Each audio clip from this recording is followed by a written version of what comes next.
Sonic Legacy. I only ever knew this as side project that might be part of why RG Sonic Online takes forever to release issues. It better be the best damn comic in the world to justify taking up the artist and writer's time so much. It better knock my socks off. So, issue 1. I'm seeing Sonic generically in Green Hill Zone with his fur not dark blue enough, and a shitty looking OC behind him.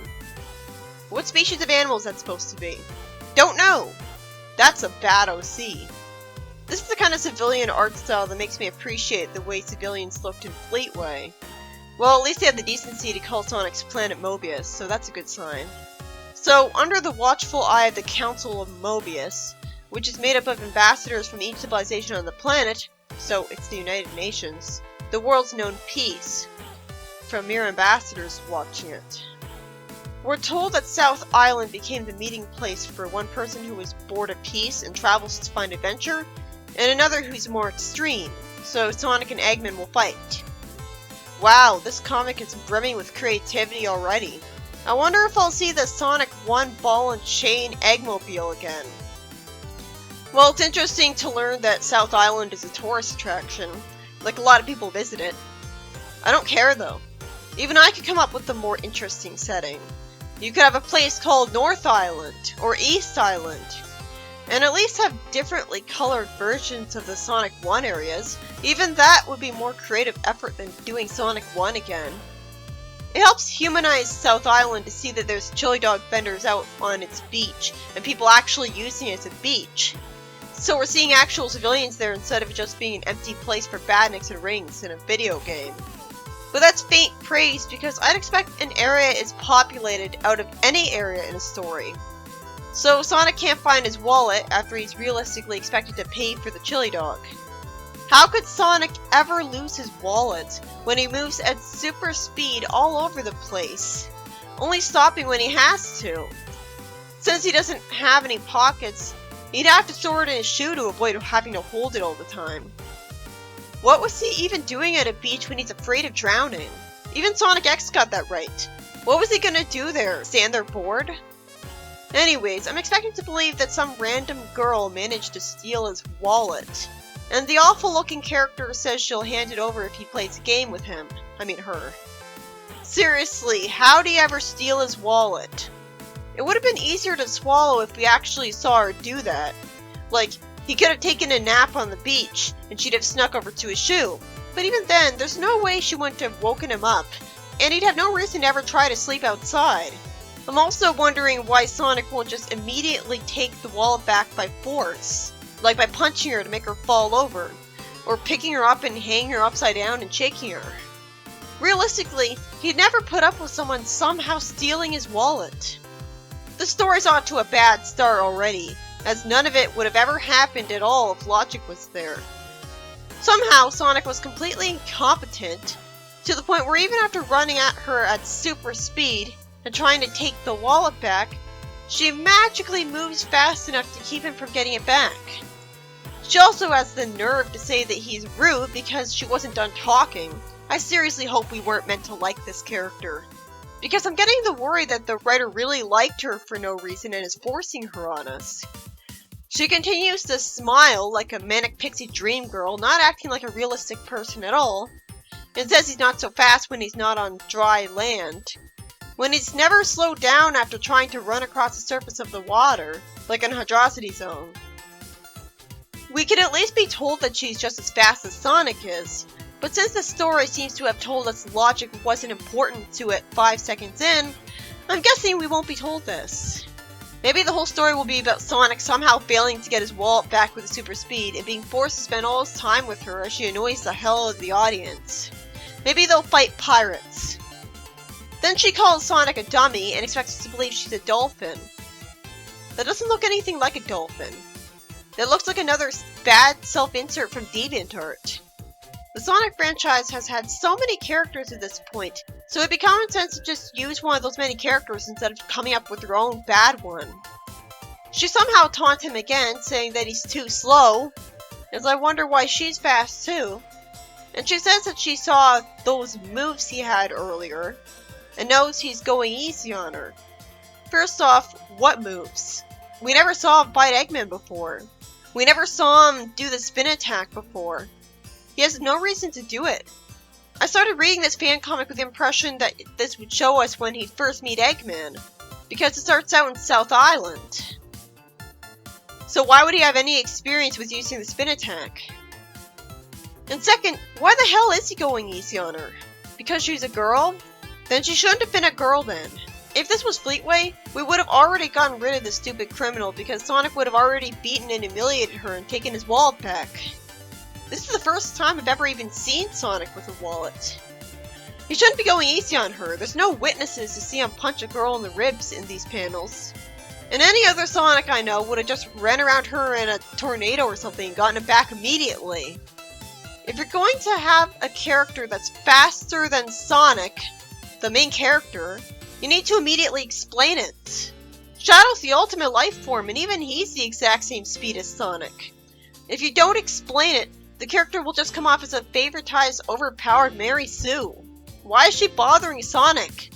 Doesn't she want him to keep fighting Eggman? Or if he's not fighting Eggman yet, doesn't she think he's cool? Wouldn't she treat him with more respect than this?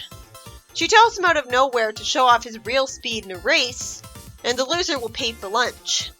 If this was written well, two things would result from this. One, Sonic would win and humiliate her and she'd get what she deserves. Or two, she'd win for once and we'd immediately be told why she's faster than Sonic. And since Sonic shows arrogance about his speed, I'm guessing he'll lose. I'm under the impression that a few panels later, the race will already be over. Because logically, if this is involving two really fast characters that run at the speed of sound, the race would be over really quickly because she says that the first one to pass through twin mountains we can't see in this panel is the winner. So she's saying that the end destination of the race is a vantage point that they can see. So if they have super speed, they should get to that point like in 2 panels, not waste a whole bunch of time on us. It was common sense to draw those twin mountains in this panel, not waste time showing us a bunch of civilians we don't care about. If I were Sonic, I would just try to attack her and get the wall back while she's distracted talking. And that'd be faster and make more sense. Also, Sonic should take the police on her because what she's doing is illegal. I'm guessing that won't happen either. Because he's such a goody two-shoes that he doesn't even believe in getting criminals arrested now, when he always did that in Fleetway. Then during the race, she taunts him underwater that if he drops his wallet, he doesn't want to be caught without it when this is done. She gave him back his wallet? Then why doesn't he just take off or punish her for humiliating him? He got what he wanted. Also, I don't care if she's a dolphin.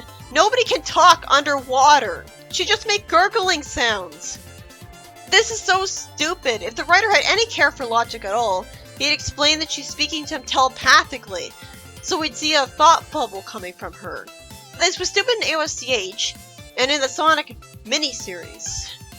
I seriously hope that this comic is made by different people from the ones making the new Archie Sonic issues, because if it's not, then it's taking up valuable time from a far superior project. Can you believe there's like 7 issues to this? That's more than Archie Sonic Online itself, not counting the Mobius Legends padding. I came into this expecting something that was great, and all I'm seeing is logicless pretty pictures that waste everyone's time. This race part is really boring. Can't they just skip to the end? It's insulting that Sonic is nervous that he's gonna lose to this character. How is Bad OC and Sonic equally matched? Oh right, her name's Tempest. I don't really care. Sonic hits a spring to avoid the water, and then sees some of Eggman's airships above him and takes them seriously. Should I care? Like, why should I care if we're not going to be shown him actually succeeding in anything? I don't know how dark this comic's going to go, so... Where did she get the paper to hold up a sign saying he did a 10-point landing? That wasn't funny. None of this issue is funny. Surprisingly, Tempest says they'll have to put the race on hold when she showed no actual morality up to this point. As Sonic says, this looks like no army he ever saw. She just stole his wallet and forced him to race her for the sake of her ego. So she came off more as like Jet the Hawk in personality. Tempest wonders if they're trying to bomb this place, but Sonic somehow assumes that's not the case and thinks they're just dropping something off for no reason. He's right just because he's the main character. Bombing the place would be a good way for Eggman to scare people and threaten the mayors. If he's just dropping off badniks, I don't care. Sonic could just beat them all in one hit in 1 second each. They're as weak as tissue paper. All he'd be doing is giving Sonic something to do for a little while. If this was written with common sense, he would just be bombing the place. Or he'd be sending robots that are a lot tougher than this. And apparently this really is the first time that Sonic's seeing robots and dealing with Eggman. And not only that, but this is the first time Tempest is seeing robots. So this is the first time Eggman's ever attacking. Sure was creative to have this take place in the first zone ever, right? Because meta logic. Even though if I was writing this, I would refuse to have this take place in Green Hill Zone because that'd be the obvious thing. Sonic at least lampshades that no one should be making silly robots with googly eyes. Yeah, Eggman would make them look more dangerous looking than that. But this is already coming off as the writer played Sonic 1 and wrote down his own commentary and had it be spoken by the characters in the story. Anyone could play Sonic 1 and imagine what Sonic would be saying during it. That's the least talented story any Sonic fan could write. This was going to be at least an interesting story, but apparently we're just going to have Sonic 1 retold instead. For the 4th time! But this time's different because of Bad OC is here. Why is she sticking around at this point instead of going home out of fear? She just stole someone's wallet and forced him to race her. She's not a hero. That established her as a villain. I wouldn't expect Jet the Hawk to be sticking around at this point. The Motobug somehow decides to try to dig instead of trying to kill Sonic. So Sonic concludes that the badniks are looking for something. It does make sense that they wouldn't be programmed to try to kill Sonic yet because they haven't met anyone resisting Eggman before. The Motobug is a really stupid enemy though, because aside from trying to run into someone, how is they expect to actually hurt them? Let me guess. They're looking for a Chaos Emerald. How original. So how did Eggman know there'd be a Chaos Emerald in this particular location, but it wasn't public knowledge where exactly it was? And it wasn't already held by some government official or something. I guess he had a Chaos Emerald radar conveniently built, but then couldn't he have just gone to that exact location himself and not bothered with the robots everywhere? Wouldn't he have already narrowed it down? Then out of nowhere, the thief saves Sonic from some Buzz Bombers attack. So why are the Buzz Bombers attacking them and not the Motobug? So I was right, that was stupid. So I guess we're expected to completely forget about how annoying this OC's introduction was, and just think of her as a hero who deserves to hang out with Sonic now. As it's not even lampshaded that she unexpectedly saved him. She's not going, it's not like I like you or anything. So Sonic boringly beats a badnik and finds out animals are in them for the first time. What's the point of this? We've all played Sonic 1. We already know all of this by now. This isn't aimed at people who've never played a Sonic game before, is it? It couldn't be. This is a fan comic. This isn't making him relatable. It makes him look confusingly clueless. What's the point of copying Sonic 1 and making a prequel story leading up to it if you won't even explain stuff like where Sonic was living before, what he was doing without any parents traveling the world all day, which makes him a completely unrelatable meta character because he has no backstory. So it's like he literally only popped into existence when Sonic 1 happened. I just want to skim the story and get to the end as fast as possible at this point. Let me guess what the rest of this is going to be. Sonic goes to all of the zones of Sonic 1, beating badniks along the way, and Sonic 1's story happens, except Tempest is there, inexplicably insisting that Sonic should help the people get out of the badniks despite her villainous first appearance. Am I right? I'll skip past all the predictable shit if I'm right. You know, she would have actually been more entertaining if she was like, it's not like I like you or anything. I'm not a hero, I just saved you on impulse. It would be self-aware of how villainous her first appearance was, and it would be trying to redeem her character. It would be like Julie Sue meeting Knuckles, where he was like, aren't you a former Dark Legionnaire? Why should I trust you? And so she's the underdog, so you like her more. But this isn't gonna happen with her. She just is like she's a different character now. Okay, so he has to deal with Omelette at the animal capsule instead of Eggman. That was already spoiled for me when I saw the shadowy silhouette of her on the second page. Obviously that was going to be her. But why would I care? Let me guess. She's gonna be just like Eggman anyways. If this story isn't gonna establish a believable backstory for her to explain why she's doing what she's doing, even something as lazy like Eggman built a robot daughter, then aside from her awesome design that makes me like her a lot more than Eggman already, I don't care. I want to see her a lot more, but she's just doing unbelievable cartoon villain things that only a cartoon villain would do. It's not grounded in reality like she's just a mugger, so I'd like some kind of explanation. It's still just Sonic 1 again, when nearly every fanfiction is more creative. Well, at least it was kind of endearing to see Dolphin Girl laugh at Sonic's generic lame jokes at Eggman's expense. It gives her good chemistry with Sonic for the first time. And the fact that Sally never had a moment like this with Sonic just proves my point about her incompatibility with him even more. Because the bad OC has more chemistry with him. If Sally was here, she would just be crossing her arms and being annoyed with Sonic, just like I am. But we didn't need her to be created just to have a good love interest for Sonic. If you want that, use Mina! For fuck's sake, she's even just as fast as him, just like Mina. Also, I think if this girl was being called Eggette, but Omelette is a better name because it's more different from Eggman. This scene would be much more boring and stereotypical if it was just Sonic doing what he always does. Sonic taunting his enemies like elementary school bullies is really nothing new. It never makes him look sympathetic. But if they're gonna have a joke that she called her his girlfriend, it just drives the point home even further that we really should have had Mina instead of a bad OC that popped up out of nowhere just to have a story about her and Sonic. What's the point of using her instead of a different character? I mean, it's not like she's gonna steal Omelette's wallet. And that's the only unique thing to her character that we've seen so far. Omelette's just talking like Bowser Jr. here. In fact, I can't hear that dialogue in my head without hearing him. I need more than this. It'd be kinda lame if Sonic ripped off Mario to have, discount Bowser Jr. Even if Eggette is way cooler than Bowser Jr. because she has a completely original design. Like, Bowser Jr. is just a smaller Bowser, so it kinda never should have existed. Granted, I take Omelette over the ugly Sniffly any day, and Eggman's way too overexposed for how shallow a character he is, to the point where I think I'd be fine with never seeing him again. To the point where I think I'd be fine with never seeing him in this comic. So I'd much rather only see her in his scenes.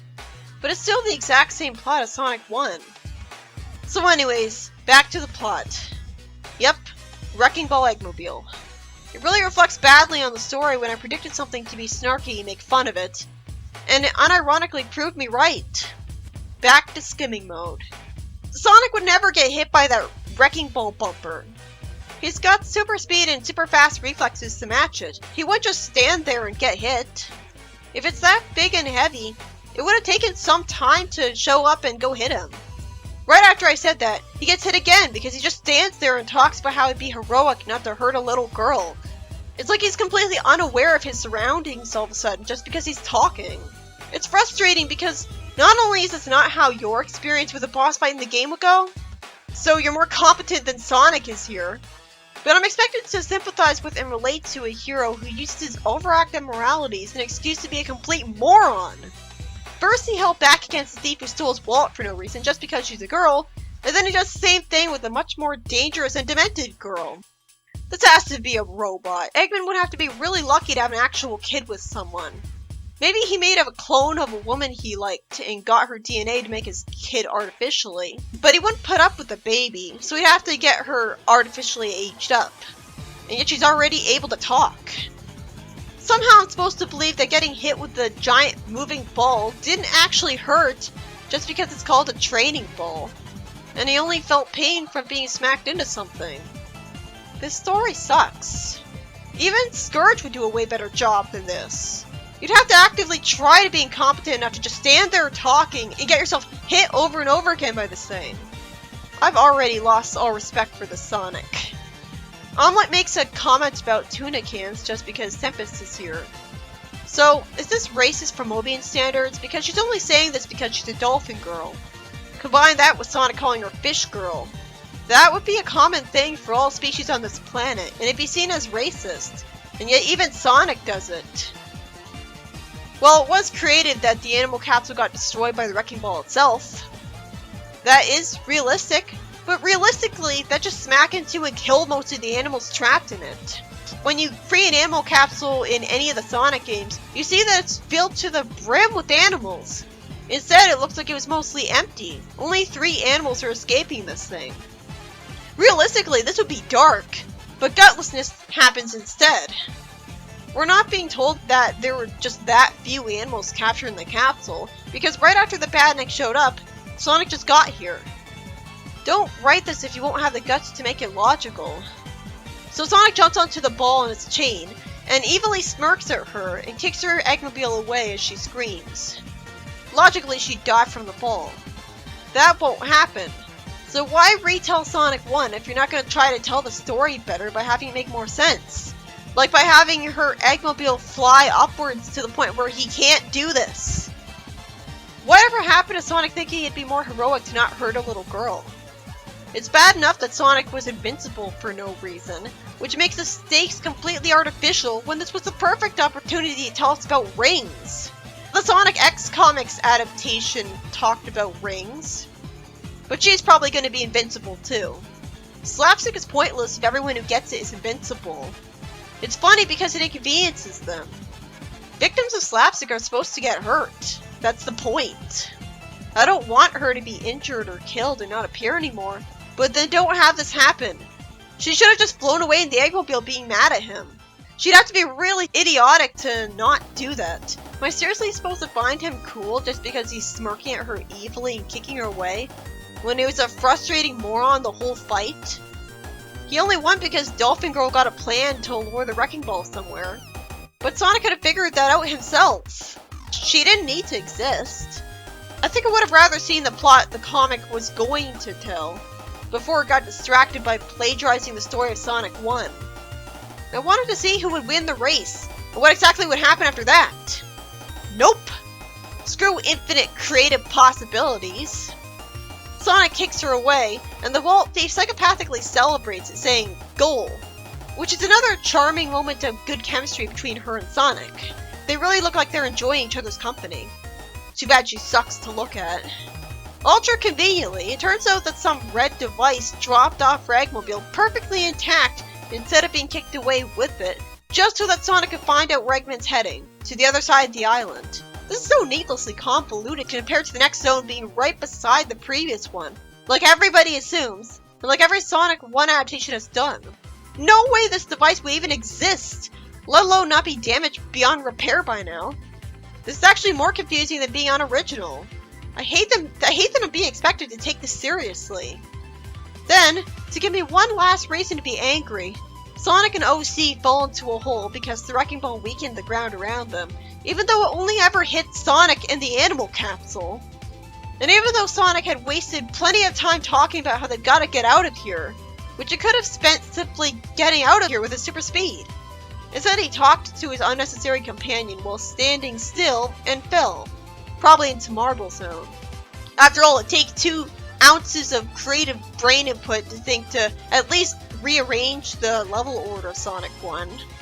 So then what was the point of telling us that, like, is the other side of the island the final zone then? Then what was the point of telling us where Eggman will be when the heroes will end up where he is anyways, just by progressing? Sonic didn't need to find that out. And I found it pretty insulting that the text box at the end kept saying the words new. New faces! New adventure! Fuck you! How is this new? This is Sonic 1 again! How stupid do you think I am to not question this? Literally anybody could write this story. Any Sonic fan could play Sonic 1 and imagine Sonic talking and write down the result. An even less restrained Sonic fan would create a self-insert fan character and ship them with Sonic and give Sonic someone to talk to the whole time. Which you didn't actually need. Sure, the story's technically new, in the loosest sense of the word, but it's still just a plagiaristic retelling of a game made in the early 90s. Combine this with Sonic being a completely incompetent, unbelievable idiot the whole story, and it's starting out with an annoying, bad-looking OC who suddenly gets likable out of nowhere. And this is Flynn-style writing. It unoriginally rips off the games because creativity is for professional. What's the point of reading this comic if I'm not even gonna get a new story out of the deal? Like I naturally assumed. Why didn't they cancel it after the first issue? How'd this go to print? The only part of the issue that's an actual story that deserves to be reviewed and talked about is the beginning. Even that's annoying. Realistically, if someone stole Sonic's wallet from wherever the hell he was keeping it, he just immediately attacked them and get it back. He has super speed, and it's not like he has a jacket like Scourge so people would know where his wallet was and easily get it. Actually, Scourge would have been a more interesting main character than Sonic here. His dialogue would have been more interesting.